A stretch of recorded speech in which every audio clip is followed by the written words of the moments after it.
కాపులకి ఇస్తుంది. ఒకటి జనసేనలో సామాజిక న్యాయం అన్నటువంటి పదాన్ని పక్కన పెట్టేయాలి. ఎందుకంటే పవన్ కళ్యాణ్ ఉపన్యాసాలు ఇస్తారు. ఆయన అంటే మనం అంటే అనగానే వెంటనే ఆవేశం వచ్చేసి మాట్లాడుతూ ఉంటారు, కానీ స్టేజ్ మీద ఎవరు కనబడతారండి? నాగబాబు, నాదెళ్ళ, పవన్ కళ్యాణ్, ముగ్గురు ఏ సామాజిక వర్గాలు? బీసీ నాయకుడు ఒక్కళ్ళ పేరు గట్టి పేరు చెప్పండి, ఎస్సీ నాయకుడు ఒక్క పేరు గట్టి పేరు చెప్పండి, ఎస్టీ నాయకుడు ఒక గట్టి పేరు చెప్పండి. తెలుగుదేశం పార్టీలో జవహర్ పేరు చెప్తారు, ఆనంద్ చెప్తారు, అనిత చెప్తారు, ఇట్లా పేర్లు కనబడతాయి. అదే సందర్భంలో భారతీయ వైఎస్ఆర్ కాంగ్రెస్ పార్టీలో సుచరిత దగ్గర నుంచి బోల్డ్ అని పేర్లు అనమాట.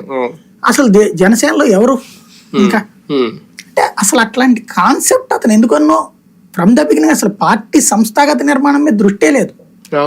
సంస్థాగతంగా పార్టీని డివిజన్ల వారీ చెయ్యాలా ఈ మొక్కని నేను 100 సార్లు చెప్పా.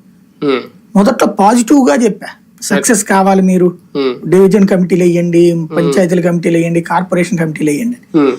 తర్వాత ఎలక్షన్ లో 2019 ఎలక్షన్స్ కి వచ్చేటప్పటికి అదే టైం జాలలేదు అన్నారు. టైం జాలలేదు, 5 ఏళ్ల పడి పెట్టుకుని అయిపోయింది. పోనీ 2000 అప్పుడు కూడా మళ్ళీ నేను చెప్పా, 2019 తర్వాత కూడా నేను మొదట్లో పాజిటివ్ గానే చెప్పా. జనసేన సక్సెస్ కావాలంటే ఇప్పుడు 6% ఓట్లు అంటే ఆషామాషేయం కాదు, ప్లస్ ఓ సీటు కూడా గెలుచుకున్నారు, ఎస్సీకి ప్రాధాన్యం ఇవ్వడం, అట్లాగే డివిజన్ వారీ కమిటీలు వేసుకోండి.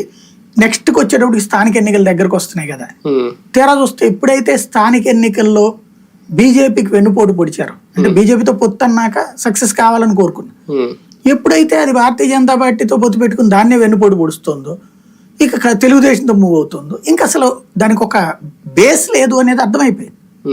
ఇంకా బేస్ లేని దాని గురించి ఏం మాట్లాడాలి మనం? ఇప్పుడు ఓన్లీ ఏంటంటే పవన్ కళ్యాణ్ అనే పేరుతో నడుపుతున్నారు తప్పించి పార్టీని సంస్థాగత డెవలప్ చేయాలనుకోవట్లేదు, సామాజిక న్యాయం చేయాలని కోరుకోవట్లేదు వాళ్ళేమి.